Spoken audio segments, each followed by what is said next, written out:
ഇതൊരു സർവേയാണ്. ജനാധിപത്യത്തിനെ തകർത്തുകൊണ്ട് മോദി സ്വേച്ഛാധിപത്യം ഇന്ത്യയെ എത്രമാത്രം തകർച്ചയിലെത്തിച്ചുവെന്ന ഒരു ജനകീയ സർവേ. ഇവിടെ ശതമാനക്കണക്കുകൾക്ക് സ്ഥാനമില്ല, പകരം ജനഹിതമായ നിരീക്ഷണങ്ങൾക്കാണ് സ്ഥാനം. ഇന്ത്യ മഹാരാജ്യം മോദിയുടെ ഭരണത്തിൽ 12ലേക്ക് പിന്നിടുമ്പോൾ വളർച്ചയിലോ തളർച്ചയിലോ എന്ന വിലയിരുത്തലും രാഹുൽ ഗാന്ധി പ്രതിപക്ഷ നേതാവ് എന്ന നിലയിലും കോൺഗ്രസ് ദേശീയ നേതാവ് എന്ന നിലയിലും ഇന്ത്യയുടെ സാരഥ്യം ഏറ്റെടുക്കാൻ പ്രാപ്തനാണോ എന്നതും അതിൻ്റെ കാരണങ്ങളും നമുക്കൊന്ന് ഇഴകീറി പരിശോധിക്കാം.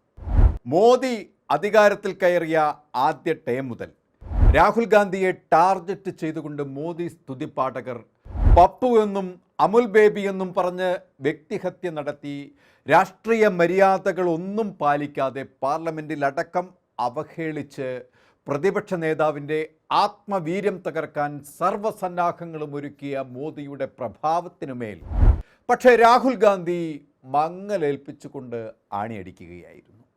ഒരു കയ്യാൽ ഇന്ത്യയെ മാറോടടക്കി പിടിച്ച് മറുകയ്യാൽ ഇന്ത്യയുടെ ആത്മാവായ ഭരണഘടന ഉയർത്തിപ്പിടിച്ച് മോദി എന്ന രാക്ഷസീയ ഭാവത്തിനു നേരെ ആക്രോശിച്ച് ഇന്ത്യയുടെ അഭിമാനത്തിലേക്ക് കടന്നു കയറിയപ്പോൾ അക്ഷരാർത്ഥത്തിൽ മോദി ഒന്ന് ഭയപ്പെടുക തന്നെ ചെയ്തു. ഒരു പാതിരാത്രി രാജ്യത്തെ 146 കോടി മനുഷ്യരുടെ മനസാക്ഷിയെ മരവിപ്പിക്കും വിധം കൊണ്ടുവന്ന എക്കണോമിക്കൽ സർജിക്കൽ സ്ട്രൈക്ക്, നോട്ട് നിരോധനം ഇന്ത്യ രാജ്യത്തെ ഞെട്ടിച്ചു.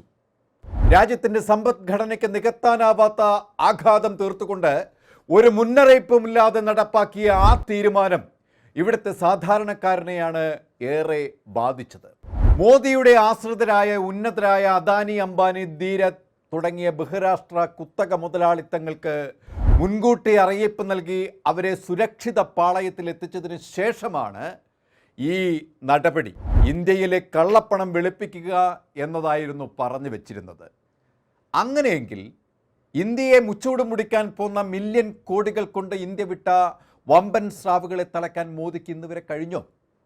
ഈ ചോദ്യമാണ് രാഹുൽ ഗാന്ധി ഉയർത്തിയത്. ഇതിലാണ് മോദി ചകിതനായിപ്പോയത്. അദാനി മോദി അഴിമതികൾക്ക് മൊദാനി കൂട്ടുകെട്ടെന്ന് പരിഹസിച്ച് രാഹുൽ ഗാന്ധി പാർലമെന്റിൽ ഉയർത്തിയ ചോദ്യങ്ങൾക്ക് മുന്നിൽ നരേന്ദ്രമോദി അടിപതറുന്ന കാഴ്ച നമ്മൾ കണ്ടതാണ്. വയനാട് ദുരന്തബാധിതരുടെ അടുക്കലെത്തി നാടകം കളിച്ച് കടന്നു പോയിട്ട് ദുരന്തബാധിതരെ പരിഗണിക്കാതെ, ഒന്ന് തിരിഞ്ഞു നോക്കാതെ ഒരു പ്രധാനമന്ത്രി രാജ്യത്തിന് കൊടുക്കുന്ന സന്ദേശം എന്താണ്?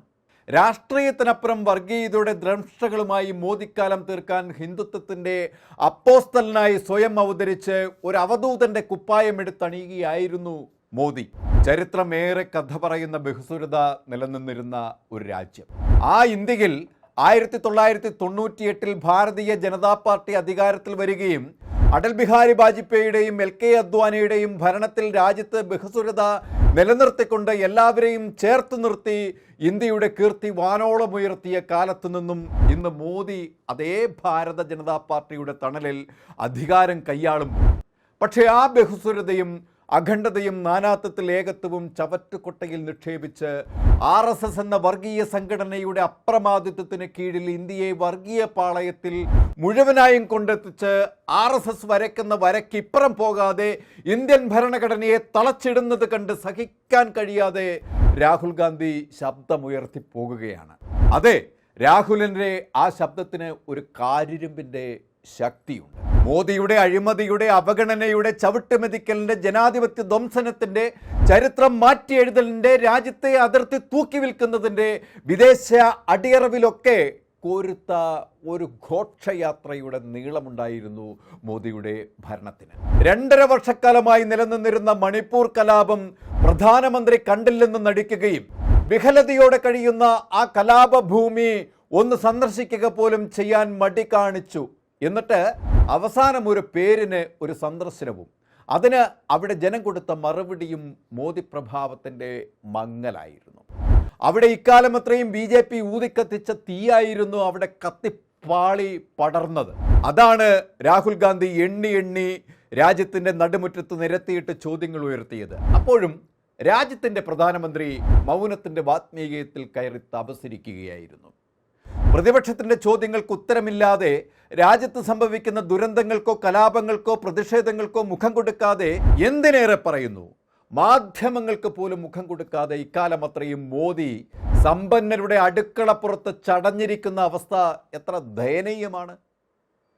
ഈ 12 വർഷത്തിനിടയിൽ കർഷകരുടെ, കായിക താരങ്ങളുടെ, യുവതി യുവാക്കളുടെ, സ്ത്രീകളുടെ, കുട്ടികളുടെ, അടിസ്ഥാന വർഗക്കാരുടെ ഒക്കെ സ്വപ്നങ്ങൾക്ക് മേൽ കരിനിഴൽ വീഴ്ത്തിയ ആ ദുർഭരണത്തിനെതിരെ ആക്രോശിച്ച രാഹുൽ ഗാന്ധിയെ കള്ളക്കേസുകളുടെ ചക്രവ്യൂഹത്തിൽപ്പെടുത്തി ഇല്ലായ്മ ചെയ്യാൻ ശ്രമിച്ചപ്പോഴൊക്കെ ഒരു ഫീനിക്സ് പക്ഷിയെപ്പോലെ തല ഉയർത്തിപ്പിടിച്ച് വീണ്ടും വീണ്ടും മോദിക്കെതിരെ വിരൽ ചൂണ്ടുകയായിരുന്നില്ലേ രാഹുൽ ഗാന്ധി?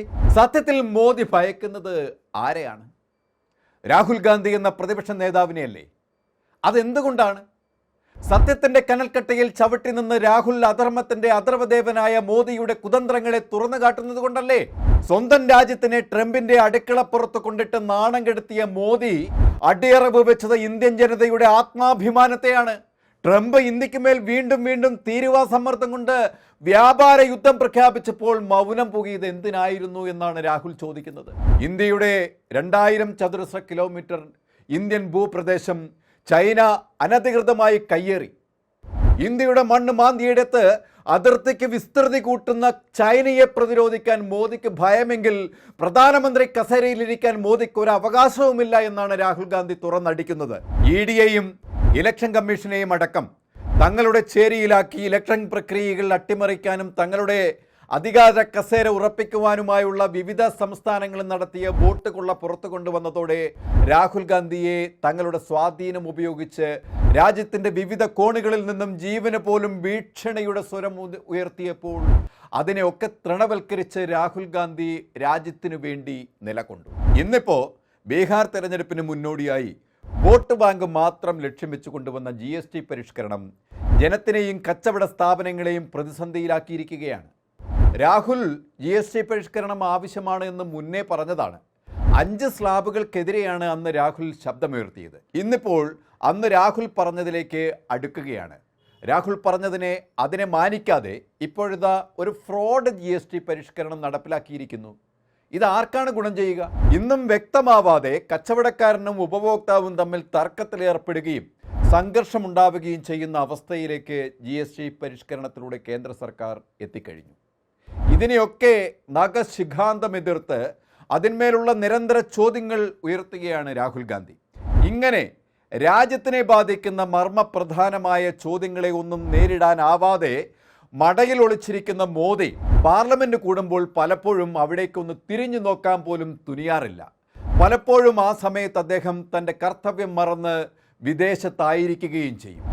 എന്നാൽ രാഹുൽ ഗാന്ധി തൻ്റെ കർത്തവ്യത്തിൽ ഊന്നി രാജ്യത്താണെങ്കിലും വിദേശത്താണെങ്കിലും രാജ്യത്തിൻ്റെ കാര്യത്തിൽ ഏറെ ശ്രദ്ധയോടെയാണ് ഇടപെടുന്നത് എന്നതിൻ്റെ തെളിവുകളാണ് കഴിഞ്ഞ ദിവസങ്ങളിൽ പശ്ചിമേഷ്യൻ സന്ദർശന വേളയിൽ ഇന്ത്യയുടെ കാര്യം പലതവണ എടുത്തു പറഞ്ഞത്. അത് കൃത്യമായി കൊള്ളേണ്ടെടുത്ത് കൊള്ളുകയും മോദിയെ അടക്കം പൊള്ളിക്കുകയും ചെയ്തു.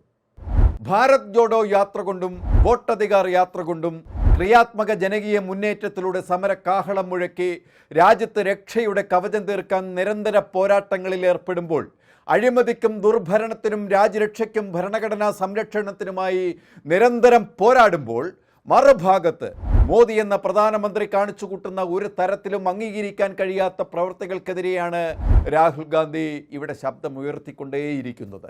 ബീഹാറിൽ ഉടൻ നടക്കാനിരിക്കുന്ന തിരഞ്ഞെടുപ്പിൽ ഇതുവരെയുള്ള രാഷ്ട്രീയ സമവാക്യങ്ങളൊക്കെ മാറി മറിയുകയും അവിടെ മഹാഗഠബന്ധൻ സഖ്യത്തിൻ്റെ വിജയം പ്രഖ്യാപിച്ച പ്രശാന്ത് കിഷോറിൻ്റെ പ്രവചനം ഇതുവരെ തെറ്റിയിട്ടില്ല. ഇപ്പോൾ അദ്ദേഹം പറയുന്നത് നിതീഷ് കുമാർ 25 സീറ്റിൽ തകർന്നടിയുമെന്നാണ്.